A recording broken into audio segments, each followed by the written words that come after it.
नमो अरिहन्ताणं नमो सिद्धाणं नमो आयर्याणं नमो वज्रायाणं नमो लोय सबसाहूणं मंगलं भगवान वीरो मंगलं गौतमो गणी मंगलं कुंदकुंदाद्यो जैन धर्मोस्तु मंगलं सर्वमंगल मांगल्यं सर्वकल्याणकारकं प्रधानं सर्वधर्माणां जैनं जयतु शासनं जैनं जयतु शासनं जैनं जयतु शासनम् मोक्षमार्गस्य नेतारं वेत्तारं कर्मभूभृतां ज्ञातारं विश्वतत्त्वानां वन्दे तद्गुणलब्धये वन्दे तद्गुणलब्धये वन्दे तद्गुणलब्धये। अपन सभी का स्वाध्याय तत्वार्थ सूत्र जी ग्रंथ पर चल रहा है, जिसके प्रथम अधिकार में जीव तत्व का वर्णन आचार्य देव कर रहे हैं और अपनी सम्यक दर्शन के ऊपर चर्चा हो चुकी है। अब 9वें सूत्र से आचार्य देव किसके बारे में बता रहे हैं? सम्यक ज्ञान के बारे में बता रहे हैं। ठीक है, चलिए।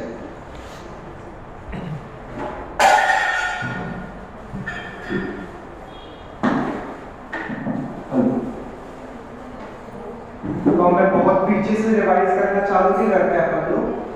अपन ने जो कल 9वां सूत्र पढ़ा, 9वें सूत्र से अपन थोड़ा थोड़ा रिवीजन करना चालू करते हैं। ठीक है, अपन को क्योंकि आज ये वाला सूत्र कवर करना है, ये वाला सूत्र कवर करना है, ये वाला सूत्र कवर करना है और ये वाला और ये वाला।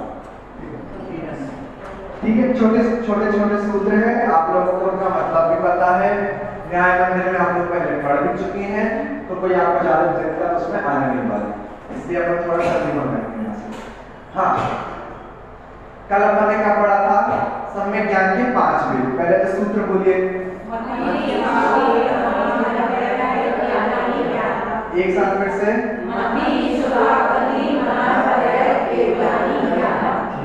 सम्यक ज्ञान के इसमें 5 भेद बताए गए हैं। कौन कौन से हैं?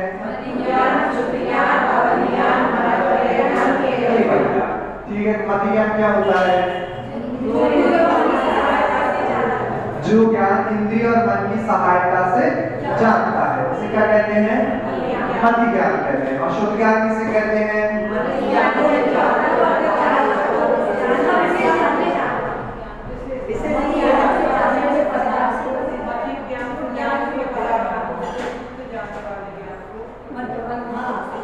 फिर कल का एकदम आपने 0 कर दिया था आपने जो पढ़ा था, तो फिर उसी अनुसार परिभाषा बोलिए ना।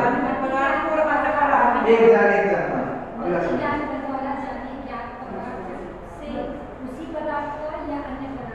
विशेष ज्ञान करना, वो क्या कहलाता है?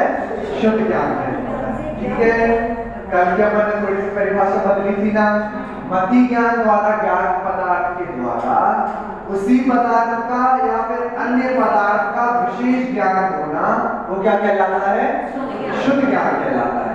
ठीक है, मैंने सोचा मति ज्ञान और शुद्ध ज्ञान दोनों किसके माध्यम से होते हैं? किनके माध्यम से काम करते हैं? किनकी सहायता से काम करते हैं? इंद्रियों और मन के माध्यम से काम करते हैं। ठीक है, जैसे अपन आंख से अभी देख रहे हैं, कान से सुन रहे हैं, नासिका से सूंघ रहे हैं, ये सब कुछ क्या चल रहा है? इंद्रियों की सहायता से अपना ज्ञान चल रहा है। तो ये जो इंद्रियों की सहायता से ज्ञान चल रहा है, इसको कौन सा ज्ञान कहते हैं? मति और शुद्ध ज्ञान कहते हैं। ठीक है, ये दोनों ज्ञान परोक्ष ज्ञान कहलाते हैं। अब आ जाते हैं अपन प्रत्यक्ष ज्ञानों पे। 3 प्रत्यक्ष ज्ञान कौन कौन से होते हैं? अवधि ज्ञान, मनःपलय ज्ञान, केवल ज्ञान। मनःपलय पहले अवधि ज्ञान क्या कहलाता है?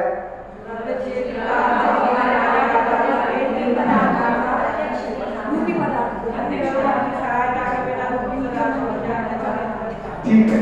इंद्रिय और मन की सहायता के बिना द्रव्य क्षेत्र काल भाव की मर्यादा सहित रूपी पदार्थों का प्रत्यक्ष ज्ञान करना वो क्या कहलाता है? अवधि ज्ञान कहलाता है।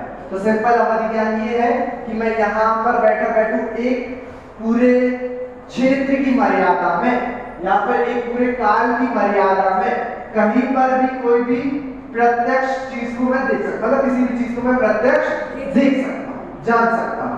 वो कौन सा ज्ञान कहलाता है? अवधि ज्ञान कहलाता है। इसके अपन ने दो भेद देखे थे। कौन कौन से दो भेद होते हैं? अवधि ज्ञान के दो भेद, तीन भी होते हैं, दो भी होते हैं। नहीं ऐसा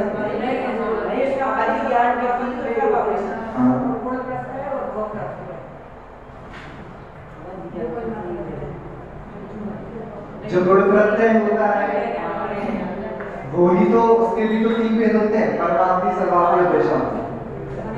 तो उनके भेद नहीं है।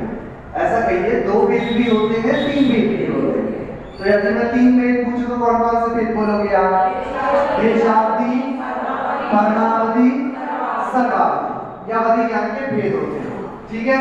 इनमें विशुद्धि का अंतर होता है, सीमा का अंतर, मतलब कितनी मर्यादा में जाने के उसका अंतर होता है। ठीक है। सबसे छोटा द्वेषार्थी, उससे बड़ा परमार्थी, सबसे बड़ा सर्वार्थी। ठीक है। अच्छा, दो भेद कौन कौन से होते हैं अवधि ज्ञान के? भव प्रत्यय और गुण प्रत्यय, है ना। भव प्रत्यय मतलब हाँ, किन्हीं जीवों को जन्म से ही अवधि ज्ञान मिला होता है उनके भव के कारण। जैसे देवों को जन्म से अवधि ज्ञान होता है। ठीक है। नारकियों को जन्म से अवधि ज्ञान होता है, तीर्थंकरों को जन्म से अवधि ज्ञान होता है। तो ये जो जन्म से अवधि ज्ञान उनको भव के कारण मिला, उस गति के कारण मिला, वो कौन सा अवधि ज्ञान कहलाता है? भव प्रत्यय अवधि ज्ञान। कौन सा अवधि ज्ञान? भव प्रत्यय अवधि ज्ञान। और जिनको जन्म से नहीं मिलता बचे कौन कौन? देव कवल हो गए, नारकी कवल हो गए, मनुष्य और त्रियंच बचे। मनुष्य और त्रियंचों को जन्म से अवधि ज्ञान होता है क्या? नहीं। उनको सम्यक दर्शन आदि गुणों के कारण कदाचित अवधि ज्ञान प्रकट हो सकता है। ठीक है। तो ये जो गुणों के कारण, विशुद्धि के कारण जो अवधि ज्ञान प्रकट होता है, फ्री में नहीं मिलता जन्म के कारण, जो प्रकट होता है उसको कौन सा अवधि ज्ञान कहते हैं? गुण प्रत्यय अवधि ज्ञान कहते हैं। कौन सा अवधि ज्ञान कहते हैं? गुण प्रत्यय। समझ में आया? अवधि ज्ञान के दो भेद, भव प्रत्यय जो गति के कारण मिलता है, जैसे किस किस को? देवों को, नारकियों को, तीर्थंकरों को, इनको फ्री में मिलता है जन्म से, उसको कहते हैं भव प्रत्यय। और जिनको फ्री में नहीं मिलता, जिनको उत्पन्न करना पड़ता है, प्रकट करना पड़ता है, जैसे मनुष्यों को, त्रियंचों को, तो वो कौन सा अवधि ज्ञान कहलाता है? गुण प्रत्यय अवधि ज्ञान कहलाता है। सिंपल। बड़े आगे मना पर्याय ज्ञान किसे कहते हैं?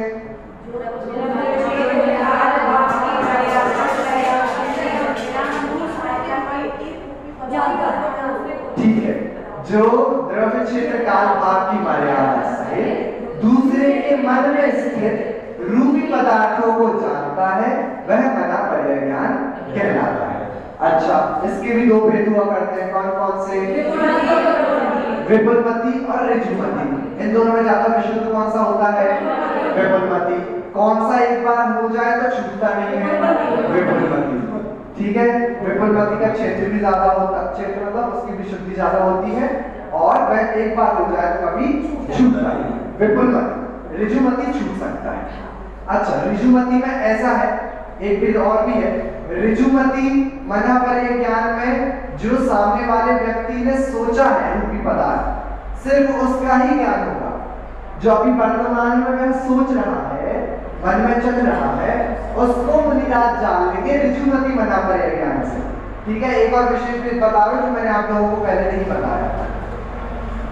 ऋजुमति मना पर्याय ज्ञान में आप अभी क्या सोच रहे हैं रूपी पदार्थ, मुनिराज उसको जान लेंगे ऋजुमति मना परे ज्ञान से।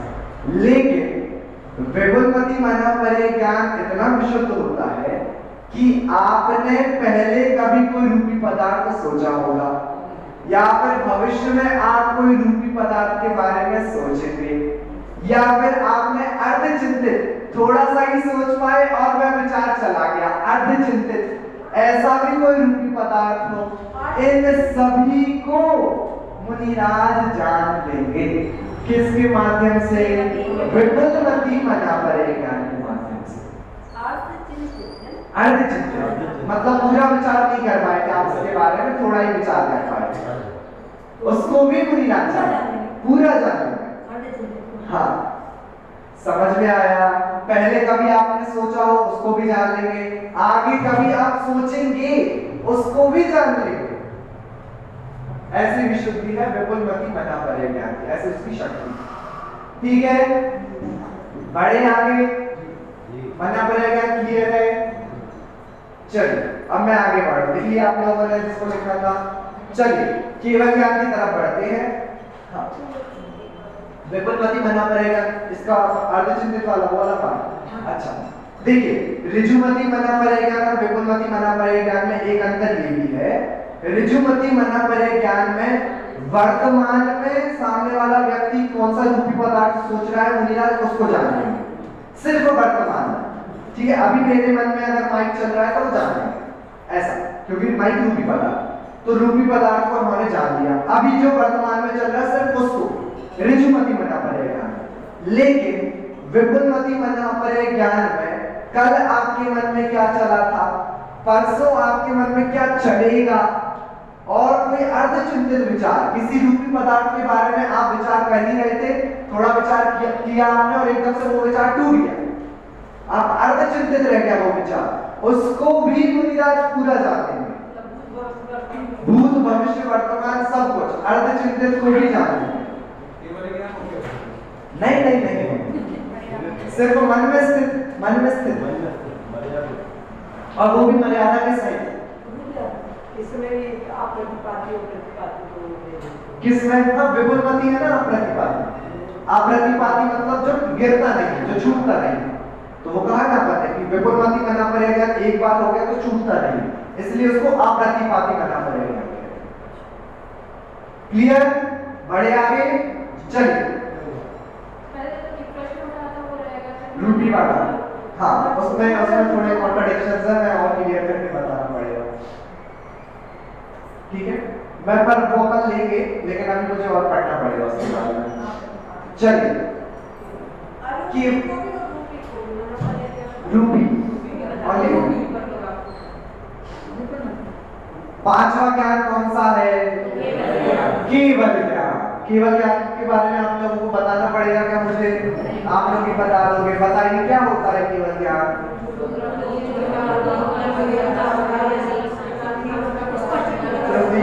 तीन लोग को एक साथ अच्छे से बोलिए, केवल ज्ञान के बारे में बात कर रहे हैं हम। अच्छे से बोलिए क्या होता है केवल ज्ञान, पहले एड्रेस करके बोलिए, ऐसे समझ में नहीं आ रहा किसी को। ज्योति चाची केवल ज्ञान पता है? हाँ तो बोलिए।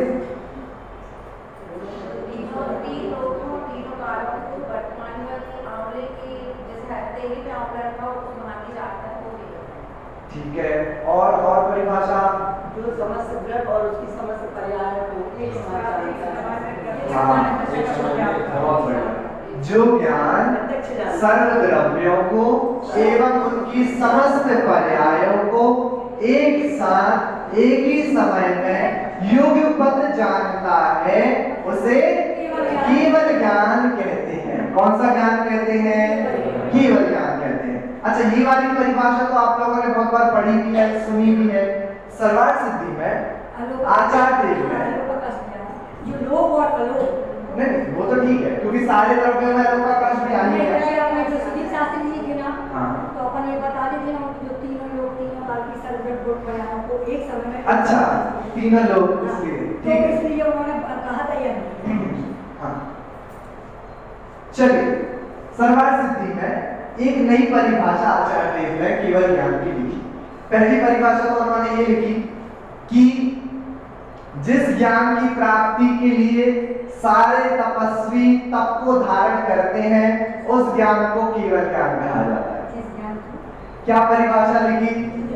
जिस ज्ञान की प्राप्ति के लिए सारे तपस्वी तप को धारण करते हैं, उस ज्ञान को केवल ज्ञान कहा जाता है।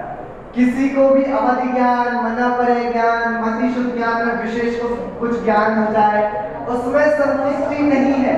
सबको क्या चाहिए? केवल ज्ञान। केवल ज्ञान का लक्ष्य मतलब वीतरागता का लक्ष्य। तो जो तपस्वी जिस ज्ञान की प्राप्ति के लिए उद्यम करते हैं, उसे केवल ज्ञान कहा जाता है। एक परिभाषा तो ये आई, ये भी बहुत सुंदर परिभाषा लगी। और दूसरी जो परिभाषा आई, वो परिभाषा अपन सभी लोगों को सुनने लायक है। दूसरी परिभाषा आई, एक लाइन, एक शब्द की परिभाषा। आचार्य देव ने बोला, जो ज्ञान असहाय हो उसे केवल ज्ञान कहा जाता है। क्या बोला? जो ज्ञान असहाय हो, असहाय उसे क्या कहा जाता है? तो असहाय मतलब आज मैं बहुत ही असहाय महसूस कर रहा हूँ, आज मुझे कुछ नजर नहीं आ रहा, कुछ मदद चाहिए, लेकिन आज मैं बहुत असहाय महसूस कर रहा हूँ। जो असहाय हो वो केवल ज्ञान। क्या परिभाषा है? जिसको किसी सहायता की जरूरत ना। हाँ, असहाय का मतलब भी दो मतलब होते हैं। एक तो ये कि कोई मेरी सहायता नहीं कर रहा, वो असहाय। और दूसरा असहाय, अरे हमें किसी की मदद की जरूरत नहीं, वो असहाय। तो केवल ज्ञान कौन सा वाला असहाय है? हाँ, अन्य किसी की आवश्यकता ही नहीं, अन्य किसी की आवश्यकता ही नहीं, ना इंद्रियों की, ना प्रकाश की, ना मन की, ना पदार्थों के सन्निकर्ष की सापेक्षता, किसी चीज की जिसको आवश्यकता नहीं, जो ज्ञान मात्र ज्ञान स्वरूप है, किंचित मात्र नहीं, किंचित मात्र भी नहीं, उस ज्ञान को क्या कहा जाता है? केवल ज्ञान कहा जाता है। ठीक है, तो अब हमारे पास केवल ज्ञान की तीन परिभाषाएं हैं। एक तो वो सर्वद्रव्य सर्वपर्याय वाली, दूसरी तपस्वी वाली कि तपस्वी जिस ज्ञान की प्राप्ति के लिए ही तप करते हैं, उसे केवल ज्ञान कहा जाता है। और तीसरी परिभाषा, जो ज्ञान असहाय हो। कितनी सुंदर परिभाषा, जो ज्ञान असहाय हो, जिसे अन्य किसी की आवश्यकता ही नहीं, उस ज्ञान को क्या कहते हैं? केवल ज्ञान कहा जाता है। ठीक है, समझ में आया? न्याय मंदिर में जब अपन ने केवल ज्ञान पढ़ा था, तो फिर उसके बाद अपन ने केवल ज्ञान की सिद्धि देखी थी, वीतरागता की सिद्धि देखी थी, सर्वज्ञता की सिद्धि देखी थी, अन्य अन्य प्रकार से।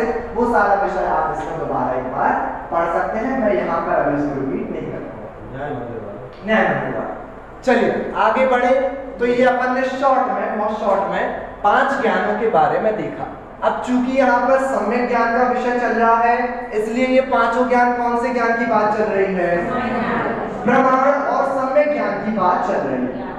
ठीक है, आगे आचार्य बताएंगे विभंग ज्ञान, मतलब कुज्ञान जो आप बात करते हैं, कुअवधि, कुमति, कुश्रुत, उसके बारे में आगे वाले सूत्रों में आचार्य बताएंगे। इसलिए यहाँ पर जो 5 ज्ञान लिए गए हैं, ये सम्यक ज्ञान की ही बात चल रही है। ठीक है, 9 सूत्र याद हो गए क्या? पूछ लो अब किसी से भी।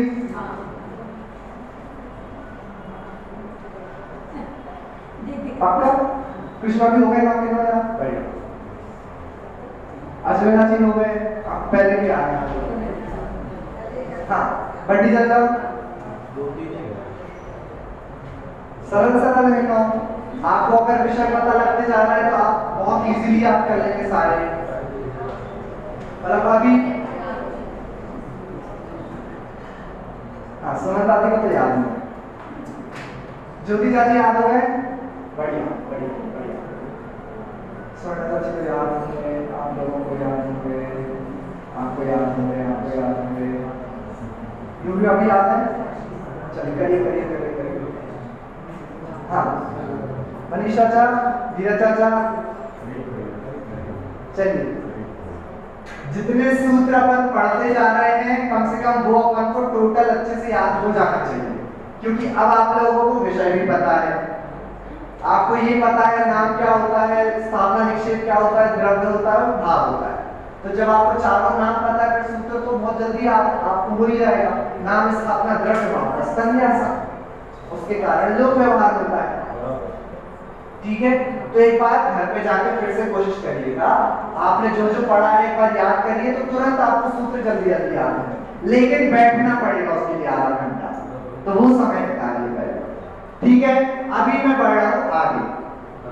चलिए 5 ज्ञानों की बात करें तो उसके बाद 10वें सूत्र में तुरंत आचार्य देव बोलते हैं एक बात, और वो बात क्या है, छोटा सा सूत्र है लेकिन इसमें भाव बहुत गंभीर है। आचार्य देव ने लिखा तत् प्रमाणे, क्या लिखा, तत् प्रमाणे। तत् प्रमाणे मतलब, तत् मतलब ये पांचों ज्ञान, ये पांचों ज्ञान, प्रमाणे मतलब प्रमाण ज्ञान है, इनके द्वारा ही वस्तु का सच्चा सच्चा ज्ञान हो सकता है, अन्य किसी के माध्यम से नहीं हो सकता। तो जब न्याय मंदिर में आप लोगों ने प्रमाण की बात पढ़ी थी तो वहां पर बोला गया था ज्ञान ही प्रमाण है, और अन्य कुछ चीजें बताई थी जो प्रमाण नहीं है, उनके द्वारा वस्तु का सही ज्ञान नहीं होता। तो वो कौन सी चीजें थी जिनके द्वारा वस्तु का सही ज्ञान नहीं होता? आचार्य देव तत् प्रमाणे लिखकर क्या बोलना चाहते हैं कि उनके द्वारा नहीं होता, ज्ञान से ही ज्ञान होता है। कुछ याद आ रहा है क्या? कल रात को भी स्वाध्याय में बात आई थी, अनुभव थी थोड़ी सी, परसों। हाँ, एक तो इंद्रियां ले लीजिए, इंद्रियों से ज्ञान नहीं होता, ज्ञान से ज्ञान होता है, जिसको अपन कहते थे इंद्रिय वृत्ति, जिसको कौन प्रमाण मानता है? सांख्य प्रमाण मानते हैं, सांख्य मत इंद्रिय वृत्ति को प्रमाण मानता है। और क्या पढ़ा था आपने? कारक साकल्य पढ़ा था, और क्या पढ़ा था? सन्निकर्ष, याद आया? सन्निकर्ष। और क्या पढ़ा था? सन्निकर्ष को न्यायिक प्रमाण मानते हैं। हाँ, इंद्रिय वृत्ति, कारक साकल्य, सन्निकर्ष और ज्ञात्री व्यापार। ठीक है, ये 4 चीजें अपन ने पढ़ी थी और अपन ने ये देखा था कि ये प्रमाण नहीं है, ज्ञान से ही ज्ञान होता है, इन 4 चीजों से ज्ञान नहीं होता। तो वो जो 4 चीजें अपन ने पढ़ी थी वही सब आपको इसमें लिखना है कि उनके द्वारा ज्ञान नहीं होता, ये जो 5 है ना, इनके द्वारा ज्ञान होता है, ये ही प्रमाण है, वो प्रमाण नहीं है। सन्निकर्ष वापस ले लें, ठीक है, किसी किसी को क्लियर नहीं हो रहा था सन्निकर्ष क्या होता है। सन्निकर्ष बस ले गए, बाकी अपन और नहीं क्या? सन्निकर्ष, कारक साकल्य, इंद्रिय वृत्ति, ज्ञात्री व्यापार। ठीक है, अब समझिए, बस एक उदाहरण के लिए सन्निकर्ष ले लेते हैं कि बोलना क्या चाह रहे हैं। आचार्य देव जब ये सूत्र आदि लिख रहे थे तब बहुत सारे मत उनके सामने थे। सांख्य मत भी था, नैयायिक मत भी था, जरन नैयायिक भट्ट लोग भी थे, बौद्ध मत भी था। ऐसे सारे मत अलग अलग तरीके से ज्ञान की उत्पत्ति होना मानते हैं। हम तो ये मानते हैं कि ज्ञान से ही ज्ञान होता है, और ये इंद्रियां आदि तो बस सहायता है, दरवाजे हैं, खिड़कियां हैं जिनके द्वारा हमारा ज्ञान प्रवृत्त होता है, लेकिन ज्ञान तो किससे ही होता है? ज्ञान से ही होता है। लेकिन कुछ मत ऐसे थे जिन्होंने माना नहीं इन इंद्रियों से ही ज्ञान होता है, जिसको कहा उन्होंने इंद्रिय वृत्ति, सांख्य मत। किन्हीं ने बोला कि यदि मुझे इस मोबाइल को जानना है, यदि मुझे इस मोबाइल को जानना है तो इसकी सन्निकटता जरूरी है, यह मेरे पास होना चाहिए तब मैं इसको जानूंगा। ठीक है, तो इसको क्या कहा जाता है? सन्निकर्ष। क्या कहा जाता है? सन्निकर्ष। और ऐसा भ्रम उत्पन्न होना तो स्वाभाविक ही है। अगर मेरे सामने तत्पाठ सूत्र जी ग्रंथ न रखा रहे तो मैं तत्पाठ सूत्र को कैसे जानूंगा? सही बात है ना? सही तो बात है। अगर मेरे सामने तत्वार सूत्र ना रखा हो ये वाला, तो मैं इसको कैसे जानूंगा? तो सन्निकर्षता तो जरूरी है ना।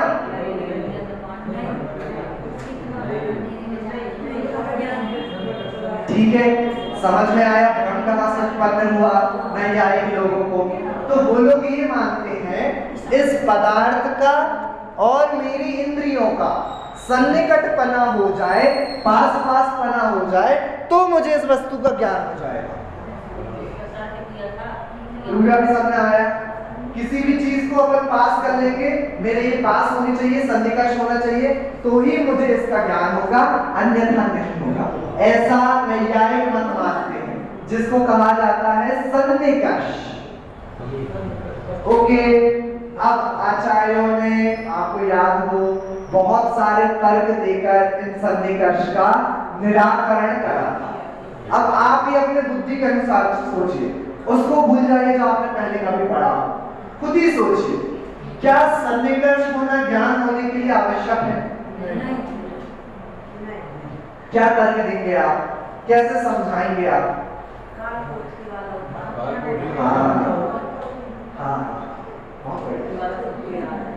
ये तो सब पढ़ा। कौन कौन बोलेगा पूरा? कौन बोलेगा? हाँ, आप ही बोलोगे। चलिए पंडित जी बताइए, क्या था वो कालकोठी वाला उदाहरण? हाँ, बड़े बाबा।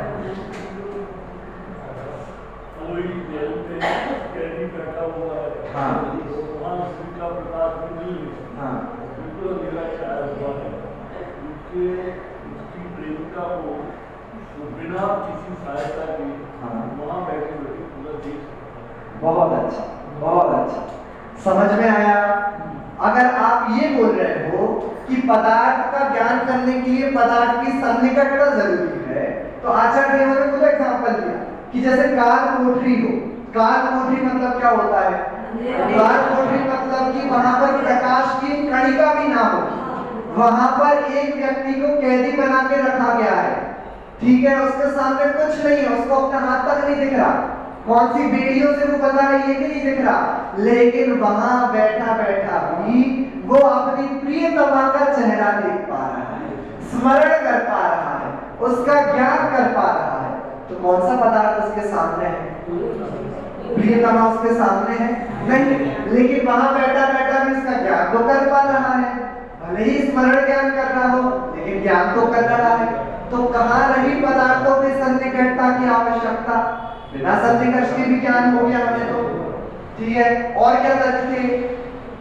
जल्दी जैसे घर है, हाँ घर तो है नहीं सामने, ज्ञान में तो आ रहा है। हाँ, स्मरण, वो तो यही वाला पॉइंट हो गया। और कोई तर्क?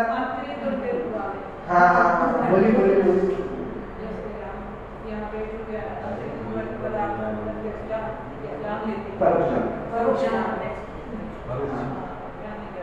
ठीक ठीक। दूसरा तर्क आ गया, जैसे सूक्ष्म अंतरिक्ष और दूरवर्ती पदार्थ है, ठीक है, जैसे राम लक्ष्मण आदि है, पहले हो गए, आप उनका सन्निकर्ष कर पाओगे क्या? मिल पाओगे क्या राम से जाके, लक्ष्मण से जाके? नहीं, लेकिन फिर भी अपन उनका ज्ञान कर लेते हैं क्या? कर लेते हैं। कहाँ रही सन्निकर्ष की आवश्यकता ज्ञान करने के लिए? और तर्क बोलिए। हाँ, सूक्ष्म अंतरिक्ष दूरवर्ती, वो तीनों आ गए। बहुत अच्छा, बहुत अच्छा। नेत्र, चक्षुन्द्रिय से जो आप ज्ञान करते हो, आपको उसमें सन्निकर्ष की आवश्यकता कहाँ पड़ती है? आप दूर से ही किसी चीज को जान लेते हो ना, सन्निकर्ष की आवश्यकता कहाँ पड़ी? और यदि सन्निकर्ष की जरूरत पड़े तो लाल मिर्ची का सन्निकर्ष करके दिखाओ आंखों के साथ, चक्षुन्द्रिय नहीं बचेगी आप लोगों को, ठीक है। तो सन्निकर्ष के बिना भी चक्षुन्द्रिय से ज्ञान हो जाता है, तो सन्निकर्ष की आवश्यकता ज्ञान के लिए नहीं। और कोई तर्क बचा? एक बचा है, बहुत सही।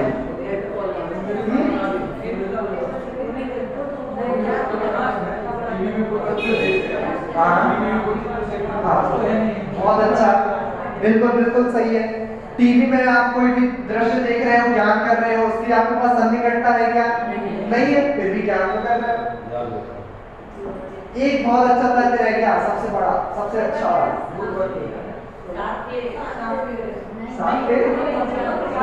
अरे वो सर्वज्ञता की सिद्धि में था।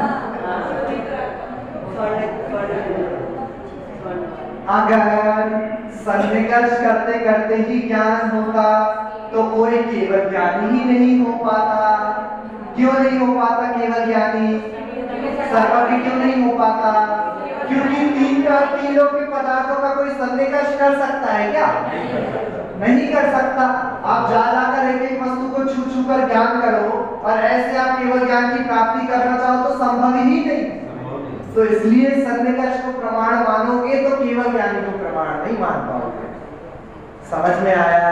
इसलिए इससे सिद्ध होता है कि सन्निकर्ष प्रमाण नहीं है बल्कि ज्ञान ही प्रमाण है।